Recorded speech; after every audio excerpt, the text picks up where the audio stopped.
आम्ही सगळी बरोबर येते बरोबर ना, काय अडचण तुम्हाला. मिरज तालुका म्हैसाळ गावी शेतकरी शेतात काम करत असताना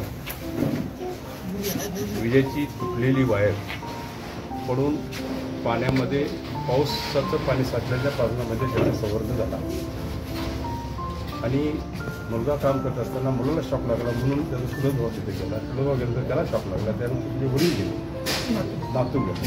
अशी तिघंजण परिसनाथ वनमोरे 40 वर्षाचे, साईराज वनमोरे 13 वर्षाचा मुलगा आहे, प्रदीप वनमोरे हा 35 वर्षाचा मुलगा आहे आणि त्याच्याबरोबर एक छोटा मुलगा 14 वर्षाचा हेमंत वनमोरे हा त्याच्या मच्छीला गेल्यानंतर त्यालाही शॉक लागला, पण त्याला ॲडमिट केलं तर व्यवस्थित जरा परिस्थितीमध्ये आता व्यवस्थित परिस्थितीमध्ये आहे.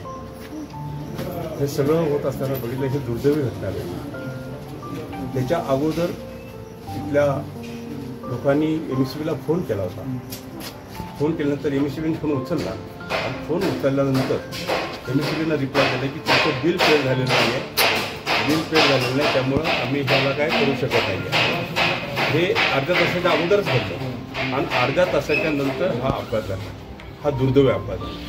म्हणजे MSCB किती कार्यक्षम आहे, MSCB कशी काम करते हे आपल्याला त्यामध्ये दिसून आलं. ही गोष्टी आत्ताचीच गोष्ट अशी नाही, बऱ्याच ठिकाणी अशा गोष्टी घडत आहेत. त्यामुळं MSCBनं सक्षम राहायचं, ह्याचा सर्वे होईल आणि याचा सर्वे होत असताना जे दोषी असतील त्यावर कडक कारवाई केली जाईल. कोण अधिकारी असतील, कोण त्याला कारणीभूत असतील त्याच्यावर कडक कारवाई करावी जाईल. तर त्या दृष्टिकोनातून ही दुर्दैवी घटना घडली. 3 मृत्यू झाले. एक मुलगा सिरियसमध्ये आहे आता, पण तो आता मी त्याला भेटून आलो, तो आता व्यवस्थित आहे, डोळे उघडतो तो आणि त्याच्या भावना तो व्यक्त करतो, पण त्यालाही ते फिलिंग आहेत सगळ्या. हे आमच्याबरोबर त्यांचे आजोबा आहेत, मुलांच्या सगळ्यांचे आजोबा आहेत. काय करायचं आजोबा, हे दुर्दैवी आहे. हे आयुष्यात असं कधी घडूच नाही आहे.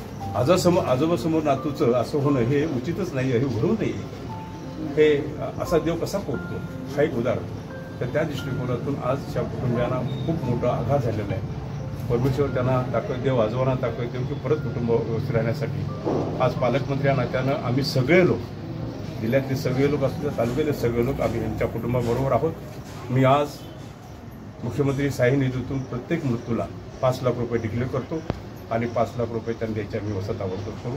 आणि तेही मी देवेंद्र भाऊशी बोललो, त्यांनी ताबडतोब इन्क्वायरी चालू केली तिची, काय घडलं काय घडलं त्या दृष्टिकोनातून. आणि त्यांनी डिक्लेअर केले की मला वाटतं ते तुम्ही डिक्लेअर करा, तर माझ्या वतीने मी 5 लाख तुम्हाला प्रत्येक मृत्यूच्या याला 5 लाख रुपये डिक्लेअर करतो. आणि ह्या 5 लाखांना काय आपला मुलगा येत नाही, काय येत नाही, पण शासनाची भूमिका असते काहीतरी मतीच हात द्यायला पाहिजे. त्या दृष्टिकोनातून थोडा मतीचा दिलेला आहे. अनेक इन्क्वायरी झाल्यानंतर काय निष्पन्न होईल त्यावरती आमचा क्लेम असेल आणि तो क्लेम द्यायची व्यवस्था मी करेन. त्या दृष्टिकोनात माझे प्रयत्न असतील. आपला सांगतो पुण्या तालुक्यातल्या वारकरी संप्रदायाचा एक मेळावा ठेवला होता. त्यासाठी तुकाराम महाराजांचे 13व्या वर्षाचे मोहरे साहेब आले होते. तिथं आमचे बंधू अशोक खडे आले होते. पण असंच घडल्यानंतर कार्यक्रम होणं उचित नाही आहे, तर तो कार्यक्रम मी कॅन्सल केला.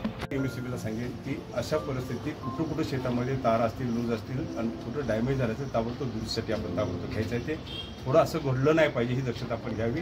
जर काय घडलं तर आपण त्याला कारणीभूत असाल, हे मी त्यांना स्ट्रिक्ट सांगतो.